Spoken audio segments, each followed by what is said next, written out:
Our story today is called The Last Leaf. It was written by O. Henry. Here is Kate with the story. The Last Leaf. In a small part of the city west of Washington Square, the streets have gone wild. They turn in different directions. They are broken into small pieces called places. One street goes across itself 1 or 2 times. A painter once discovered something possible and valuable about this street. Suppose a painter had some painting materials for which he had not paid. Suppose he had no money. Suppose a man came to get the money. The man might walk down that street and suddenly meet himself coming back, without having received a cent. This part of the city is called Greenwich Village. And to old Greenwich Village the painter soon came. Here they found rooms they like, with good light and at a low cost. Sue and John C. lived at the top of a building with 3 floors. One of these young women came from Maine, the other from California. They had met at a restaurant on 8th Street. There they discovered that they liked the same kind of art, the same kind of food, and the same kind of clothes. So, they decided to live and work together. That was in the spring. Toward winter, a cold stranger entered Greenwich Village. No one could see him. He walked around touching one person here and another there with his icy fingers. He was a bad sickness. Doctors called him pneumonia. On the east side of the city he hurried, touching many people. But in the narrow streets of Greenwich Village he did not move so quickly. Mr. Pneumonia was not a nice old gentleman. A nice old gentleman would not hurt a weak little woman from California. But Mr. Pneumonia touched Johnsy with his cold fingers. She lay on her bed almost without moving, and she looked through the window at the wall of the house next to hers. One morning the busy doctor spoke to Sue alone in the hall where Johnsy could not hear. "She has a very small chance," he said.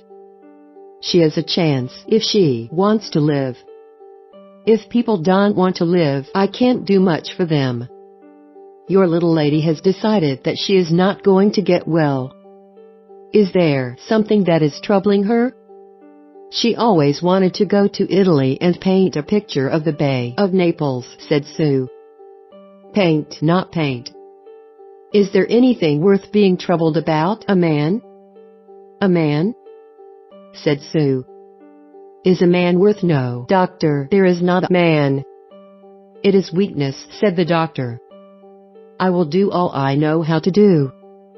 But when a sick person begins to feel that he's going to die, half my work is useless. Talk to her about new winter clothes. If she were interested in the future, her chances would be better." After the doctor had gone, Sue went into the workroom to cry. Then she walked into Johnsy's room. She carried some of her painting materials, and she was singing. Johnsy lay there, very thin and very quiet. Her face was turned toward the window. Sue stopped singing, thinking that Johnsy was asleep. Sue began to work. As she worked, she heard a low sound. Again and again. She went quickly to the bedside. Johnsy's eyes were open wide. She was looking out the window and counting back.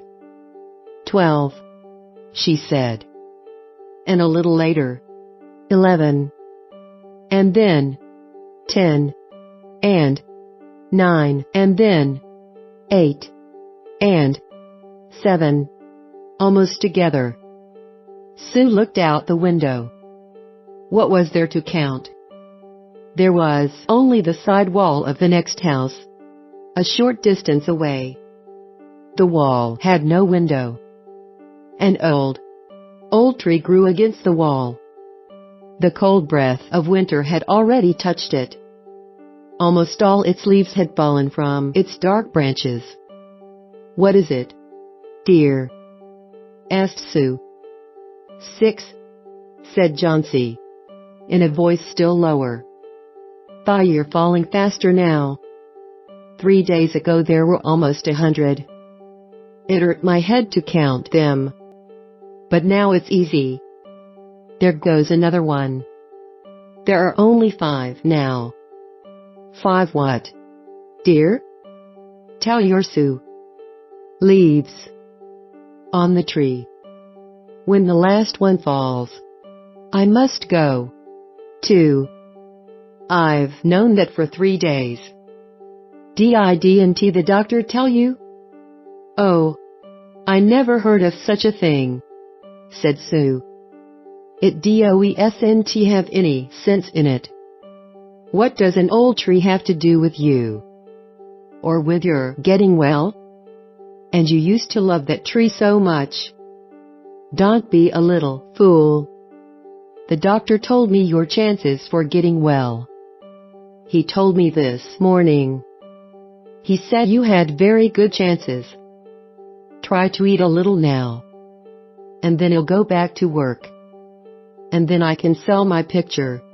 And then I can buy something more for you to eat to make you strong." "You don't have to buy anything for me," said Johnsy. She still looked out the window. "There goes another.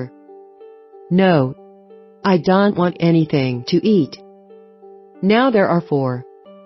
I want to see the last one fall before night. Then it'll go, too."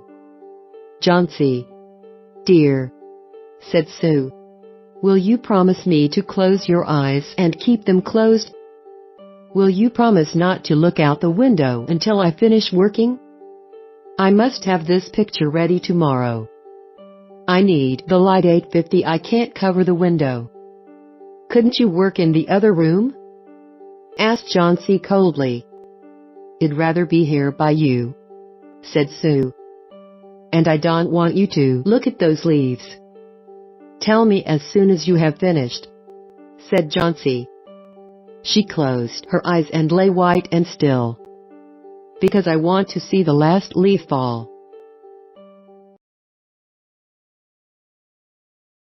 "I have done enough waiting. I have done enough thinking. I want to go sailing down, down, like one of those leaves." "Try to sleep," said Sue. "I must call Behrman to come up here. I want to paint a man in this picture, and I'll make him look like Behrman. I won't be gone a minute. Don't try to move till I come back." Old Behrman was a painter who lived on the first floor of their house. He was past 60. He had had no success as a painter. For 40 years he had painted, without ever painting a good picture. He had always talked of painting a great picture, a masterpiece, but he had never yet started it. He got a little money by letting others paint pictures of him. He drank too much. He still talked of his great masterpiece.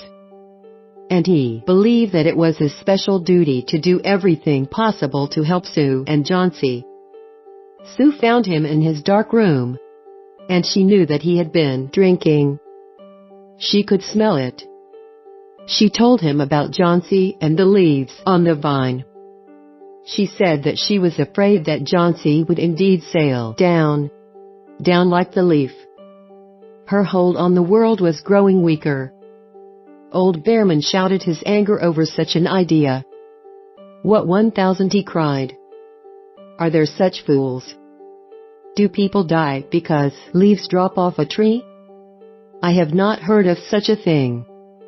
No, I will not come up and sit while you make a picture of me. Why do you allow her to think such a thing?" "That poor little Johnsy, she is very sick and weak," said Sue. "The sickness has put these strange ideas into her mind. Mr. Behrman, if you won't come, you won't. But I don't think you're very nice." "This is like a woman," shouted Behrman. "Who said I will not come?" Go. I come with you. For half an hour I have been trying to say that I will come. God? This is not any place for someone so good as Johnsy to lie sick. Some day I shall paint my masterpiece, and we shall all go away from here. God? Yes. Johnsy was sleeping when they went up. Sue covered the window and took Behrman into the other room. There they looked out the window fearfully at the tree. Then they looked at each other for a moment without speaking. A cold rain was falling, with a little snow in it too. Behrman sat down, and Sue began to paint. She worked through most of the night. In the morning, after an hour's sleep, she went to Johnsy's bedside. Johnsy, with wide open eyes, was looking toward the window. I want to see, she told Sue. Sue took the cover from the window. But after the beating rain and the wild wind that had not stopped through the whole night, there still was one leaf to be seen against the wall. It was the last on the tree. It was still dark green near the branch, but at the edges it was turning yellow with age. There it was hanging from a branch nearly 20 feet above the ground. It is the last one, said Johnsy. I thought it would surely fall during the night. I heard the wind. It will fall today, and I shall die at the same time. Dear, dear Johnsy 1000, said Sue. Think of me. If you want, think of yourself. What would I do? But Johnsy did not answer. The most lonely thing in the world is a soul when it is preparing to go on its far journey. The ties that held her to friendship and to earth were breaking, one by one. The day slowly passed. As it grew dark, they could still see the leaf hanging from its branch against the wall. And then, as the night came, the north wind began again to blow. The rain still beat against the windows. When it was light enough the next morning, Johnsy again commanded that she be allowed to see. The leaf was still there. Johnsy lay for a long time looking at it. And then she called to Sue, who was cooking something for her to eat. I've been a bad girl, Sue, said Johnsy. Something has made that last leaf stay there to show me how bad I was. It is wrong to want to die. I'll try to eat now. But first bring me a looking glass, so that I can see myself. And then I'll sit up and watch you cook. An hour later she said, Sue, someday I hope to paint the Bay of Naples. The doctor came in the afternoon. Sue followed him into the hall outside Johnsy's room to talk to him. The chances are good, said the doctor. He took Sue's thin, shaking hand in his. Give her good care, and she'll get well. And now I must see another sick person in this house. His name is Behrman. A painter, I believe. Pneumonia, too. Mike is an old, weak man, and he is very ill. There is no hope for him. But we take him to the hospital today. Well, make it as easy for him as we can.